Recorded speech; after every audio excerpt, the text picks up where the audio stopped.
dad-perfect events.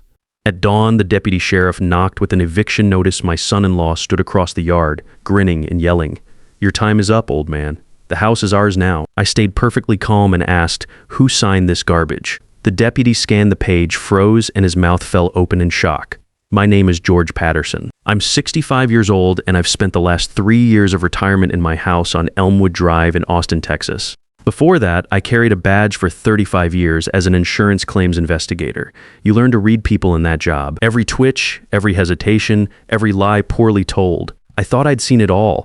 Turns out I hadn't seen anything yet. My son Timothy used to be different. I remember him at 8 years old running to me after school with report cards, insisting I hang them on the refrigerator. He'd sit next to me while I reviewed case files at our kitchen table, asking endless questions about right and wrong. "Dad, how do you know who's lying?" He'd ask. I'd tell him the truth reveals itself if you pay attention to the details. Everything changed when he married Bradley Matthews 2 years ago. At first, I tried to be diplomatic about it. Bradley had charm, the surface kind that works on people who don't look too closely. He talked big about investment opportunities and financial planning, always wearing expensive suits and driving cars he clearly couldn't afford. Timothy seemed happy, though, so I kept my observations to myself. That was my first mistake. The second mistake was trusting my son when he started visiting more frequently 4 months ago. He'd drop by with papers asking me to sign insurance updates or retirement planning documents. I'm an investigator, was an investigator, and I should have read every word. But he was my son, my only child. So I'd glance at the headers, see official-looking letterhead, and sign where he pointed. Bradley would hover nearby in my living room, always checking his phone, always asking casual questions about my savings, my retirement accounts, the house's value. I noticed things, of course. The way Timothy's eyes would flicker toward Bradley before he answered any of my questions. How he'd shifted from calling me dad to the more distant father, the expensive Rolex he wore that cost more than most people's monthly mortgage payments. But I'm 65, not senile, and I've investigated enough insurance fraud to recognize the pattern. I just never thought I'd see it in my own living room. The morning it all came apart started like any other Tuesday in June 2024. I was in my garage workshop sanding down an antique bookshelf I'd been restoring for months when I heard a car pull into my driveway. The garage smelled of wood stain and decades of honest work. Tools hung neatly on pegboards I'd installed myself. This was my sanctuary, where I repaired old furniture and tried to forget how quiet the house had become since my wife passed. Then came the knock. Official measured the kind law enforcement learns at the academy. I opened the front door to find Deputy Chuck Davidson standing on my porch, looking uncomfortable in the early morning heat. Austin in June is unforgiving, and sweat already beaded on his forehead. He was young, maybe mid-30s, with the rigid posture of someone who takes his job seriously. "Sir, I'm Deputy Davidson. I'm here to serve you with an eviction notice." For a moment, I just stared at him. Then I saw them, Bradley and Timothy, standing beside their car across the street. Bradley had his phone out recording. When he saw me looking, he grinned and shouted loud enough for the whole neighborhood to hear, "Your time's up, old man? The house is ours now." Timothy stood beside him, saying nothing. He wouldn't even look at me. My son, who used to run to this same front door every day after school, now stood across the street watching strangers try to kick me out of my home. I turned back to Deputy Davidson, keeping my voice level. "May I see the documents, please?" He handed me a manila folder, his expression apologetic. "Sir, I'm just doing my job." "I understand, Deputy." I opened the folder and felt everything inside me go cold. It was a quit-claim deed supposedly signed by me, transferring full ownership of 20847 Elmwood Drive to Timothy Patterson, dated April 15th, 2024. Notarized. Everything looked official, everything except 3 things that screamed fraud to anyone who knew what to look for. First, the seal. It was positioned at a 15-degree angle. I'd been signing legal documents for 3 decades, and I never not once placed my seal anywhere but perpendicular to my signature line. Second, the signature itself. Close, but not quite right. The loop on my G was too wide, and I always crossed my T's with a slight upward flourish. This didn't have it. Third, the date didn't match my calendar. April 15th was a Sunday. I never conduct business on Sundays. Never have, never will. I looked up at Deputy Davidson. Really looked at him for the first time. His face was familiar in that way. Young faces sometimes are when you've been in public service long enough. The name tag, the posture, something clicked. "Chuck Davidson," I said slowly. "Your father was Phil Davidson. He worked security at Mutual Insurance, retired about 10 years ago." His eyes widened. "Mr. Patterson, Sir, I didn't realize. You attended my retirement party 3 years ago?" I continued, my mind already 3 steps ahead. "You gave a very gracious speech about how my investigation work helped your dad's security team catch that embezzlement ring back in 2018. The blood drained from his face as he understood what he'd just walked into.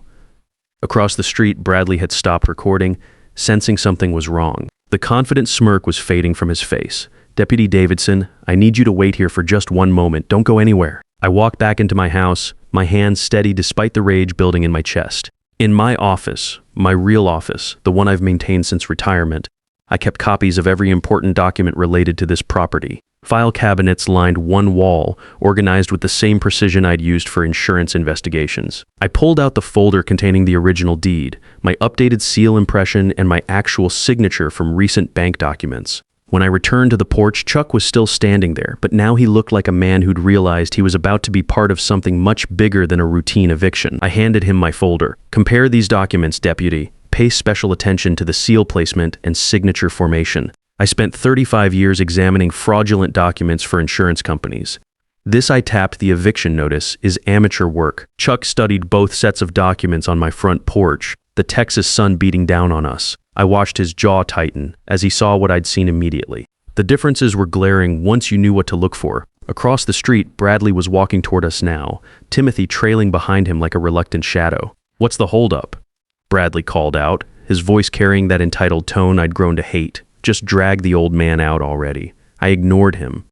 Instead, I looked at Chuck and spoke clearly, making sure my voice would carry across the quiet neighborhood. "This is fraud, Deputy Davidson. Document forgery, and I intend to prove it." Chuck stood there for a long moment, the 2 folders in his hands, one real, one fake. I could see him processing it all, the implications spreading across his face like ripples on water. His father had taught him to respect the law, and here he was, caught in the middle of a family crime.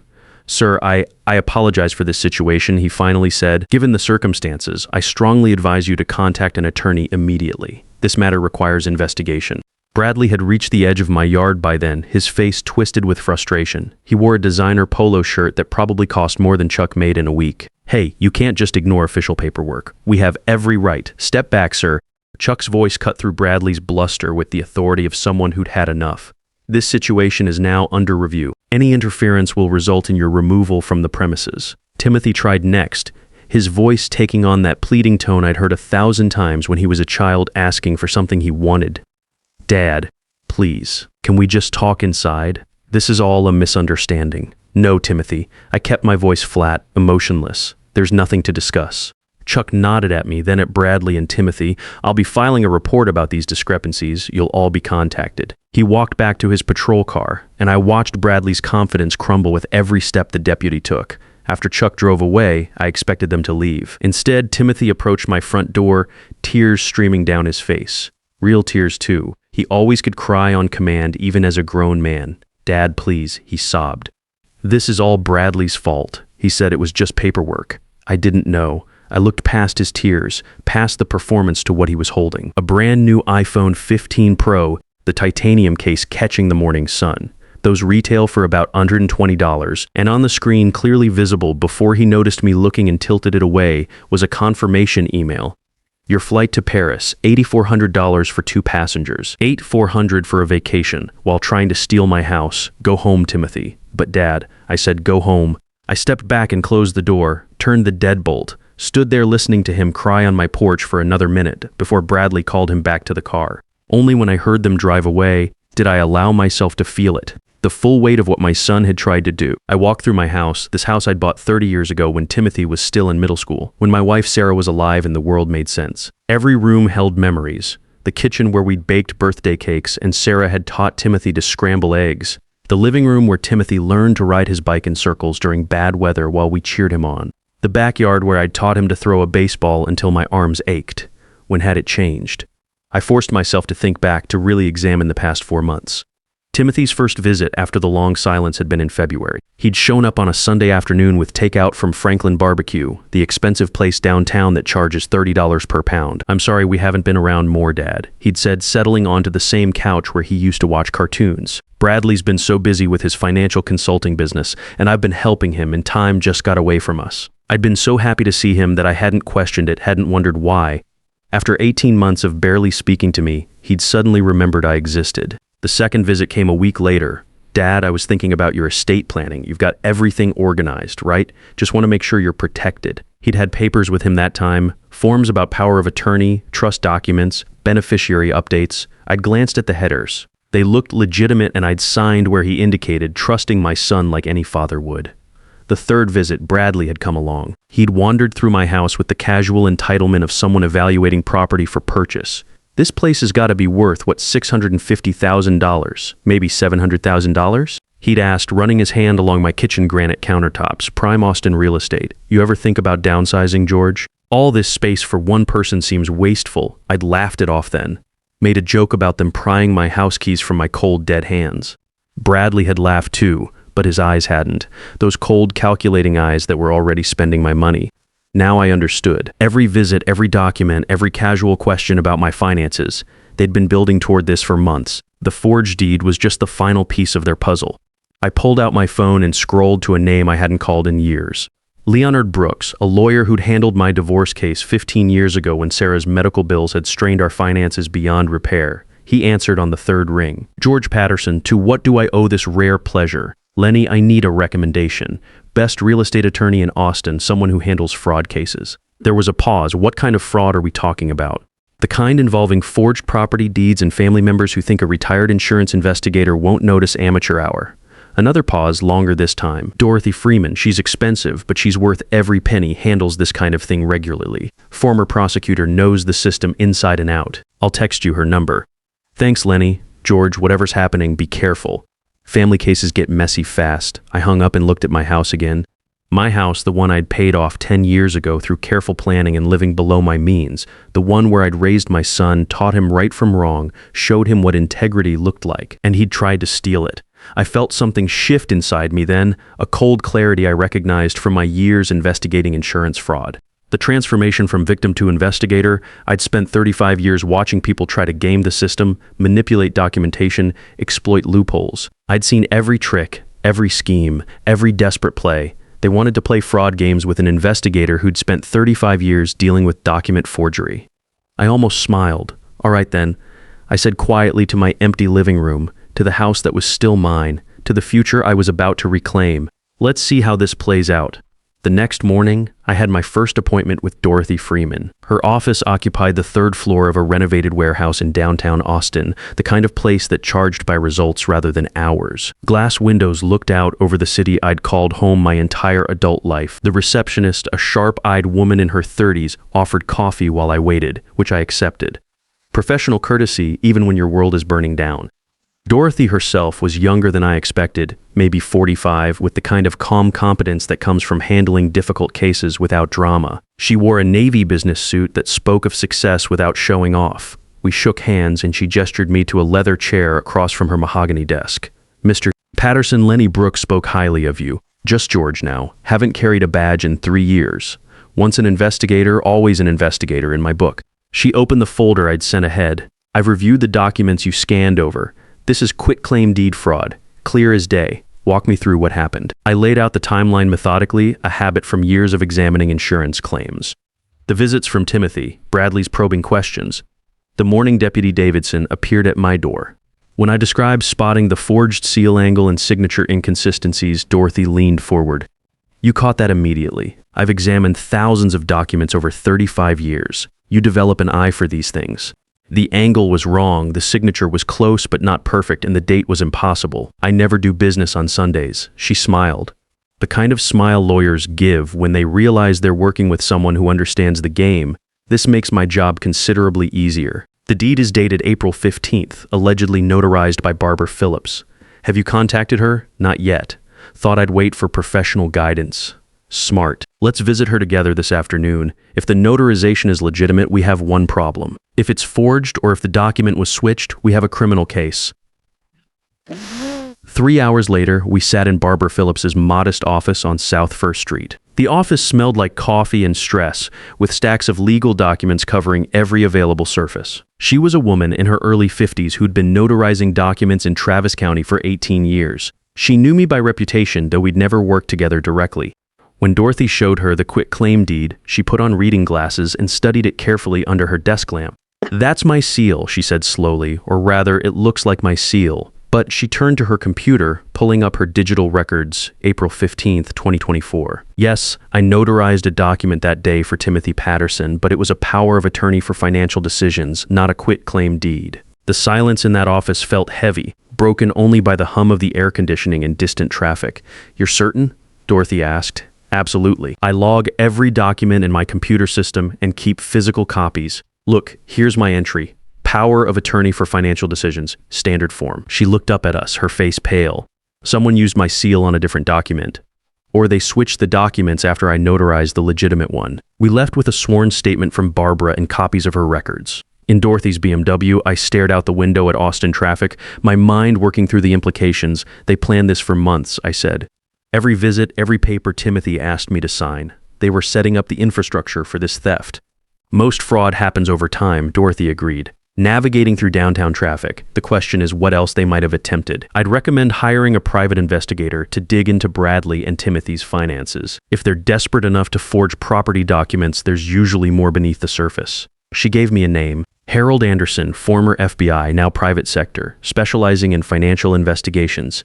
His retainer was $5,000, which I paid that evening via bank transfer. Expensive, but I'd learned long ago that good help costs money. 2 days later, Harold sat in my living room, a sharp-eyed man in his mid-40s who carried himself like someone who'd seen the worst humanity had to offer and remained unimpressed. He wore a simple gray suit and took notes in an old-fashioned paper notebook. "Mr. Patterson, I've done preliminary research on Bradley Matthews and your son Timothy. Before I go deeper, you should know that investigations like this sometimes reveal uncomfortable truths. I've been an investigator for 35 years, Mr. Anderson. I've heard uncomfortable truths before breakfast. What did you find?" He opened his laptop on my coffee table. "Bradley Matthews lists himself as a financial advisor, claims to run an investment platform called CryptoVision. It's registered as an LLC, but there's no actual business activity. No employees, no office, no product. What there is, however, is a pattern of cash deposits from multiple individuals, ranging from $15,000 to $75,000 each. I felt something cold settle in my stomach. How much total best estimate? Over $380,000 in the past 15 months. And what is he doing with this money? Living well beyond his means. He leases a BMW X5 for $900 a month, rents a luxury apartment downtown for $320 a month, takes frequent trips to Europe. Your son's credit card statements show similar patterns. High-end shopping, expensive restaurants, first-class flights, they're running a con.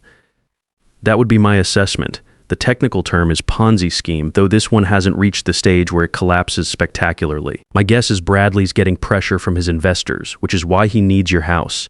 An asset worth $650,000 would buy him breathing room. After Harold left, I walked through my house again, seeing it differently now. This wasn't just my home. To Bradley and Timothy, it was an escape hatch, a way to pay off angry investors and disappear to Europe with my son on my money, leaving me with nothing. The casual cruelty of it was almost impressive. I stood in my workshop, running my hand over the antique bookshelf I'd been restoring. The wood was oak warped from decades of moisture damage, but underneath the damage, you could still see the craftsman's original intent. Beautiful work, just neglected. Some things could be restored, others needed to be discarded. The next few weeks moved with the precision of a military operation. Dorothy filed the civil lawsuit to invalidate the quitclaim deed and prevent any sale of the property. Harold continued his investigation, building a comprehensive case about Bradley's Ponzi scheme. We had phone records, bank statements, investor contracts, everything documented with the thoroughness of a federal investigation. Then we waited for the legal system to work. The preliminary hearing came faster than expected. Judge Eugene Williams expedited the case due to the clear evidence of fraud. I sat in the Travis County Courthouse on a humid Thursday morning in August, wearing my best Navy suit. The same courtroom where I'd testified as an expert witness in insurance fraud cases years before. Bradley and Timothy sat across the aisle with their lawyer, Howard Sterling. Sterling was expensive, the kind of attorney who charged $800 an hour and used every trick in the book, but tricks don't work when the evidence is overwhelming. Dorothy presented our case methodically. The forged signature analysis, Barbara Phillips' testimony about the switched documents, Harold's financial investigation showing Bradley's Ponzi scheme, phone records of conversations where they planned to sell my house and disappear to Europe. I watched Bradley's face during the phone recording playback. His own voice filled the courtroom. "Once we get the house, we need to move fast. Sell it before he can fight back. Timothy's voice responded, "What about Dad? Where does he go? Bradley? Who cares? Nursing home somewhere cheap. He won't even know the difference in a few years." The judge's gavel came down hard. Property transfer invalidated. Criminal charges referred to the district attorney. Bradley and Timothy arrested on the courthouse steps. The final sentencing hearing came 8 weeks later. Bradley received 4 years in federal prison for securities fraud, plus 18 months for document forgery, 5.5 years total, with mandatory restitution to his 11 investors.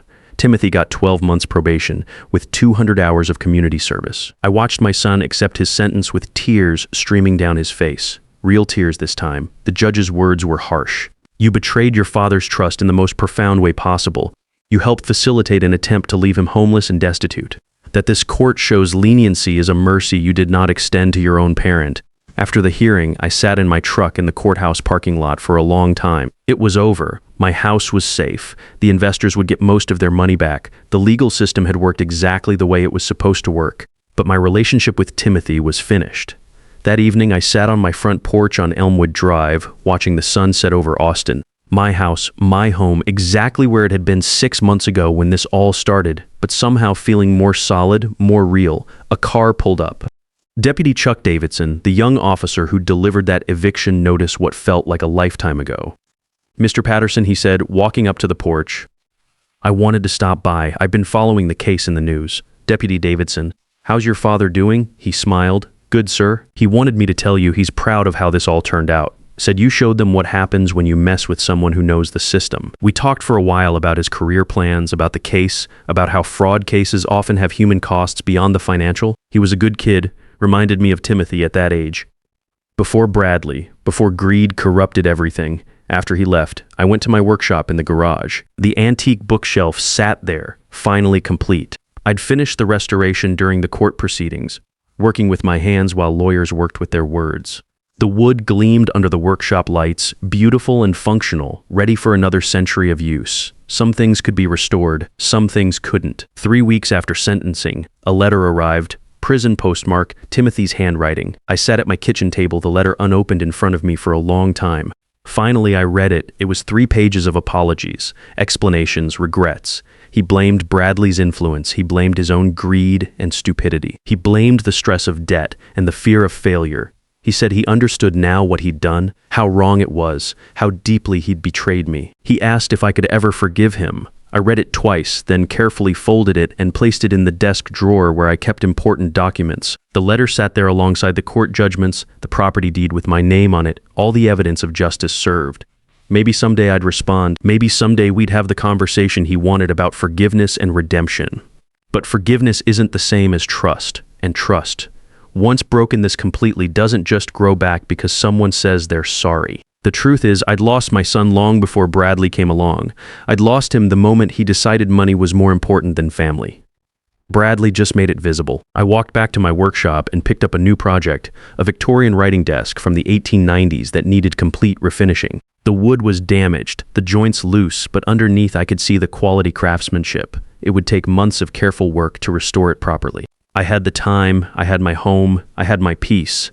Justice, I'd learned during 35 years investigating fraud, isn't about revenge or cruelty. It's about balance. Ensuring that actions have appropriate consequences, that the system works fairly for everyone, that truth matters more than manipulation. Standing in my workshop, running my hand over the old desk's damaged surface, I felt something settle inside me. Not happiness exactly, there was too much loss for that. But satisfaction, completion, the sense that everything had unfolded exactly as it should. Bradley was in prison where he belonged. Timothy was learning there are consequences for betraying family. My house remained mine. The 11 investors would receive justice. Most importantly, I'd proven something to myself and anyone watching. You don't have to be young or rich or powerful to fight back when someone tries to steal your life's work. You just need to pay attention to the details, know when something doesn't look right, and have enough backbone to stand up for what's yours. The truth really does reveal itself if you're careful enough to see it. I taught that to my son once, long ago. Now I was teaching it to anyone who might be facing something similar. Justice isn't revenge. It's when everyone gets what they deserve. And I got mine. My house, my peace, my dignity intact. I picked up the sandpaper and got to work. The desk wouldn't restore itself, and I had nothing but time. When someone shows you their true character through their actions, believe them the first time, because the person who'll steal your house will steal anything else they can get their hands on. The best defense against family betrayal isn't hoping it won't happen. It's staying sharp enough to spot the warning signs before they can finish the job.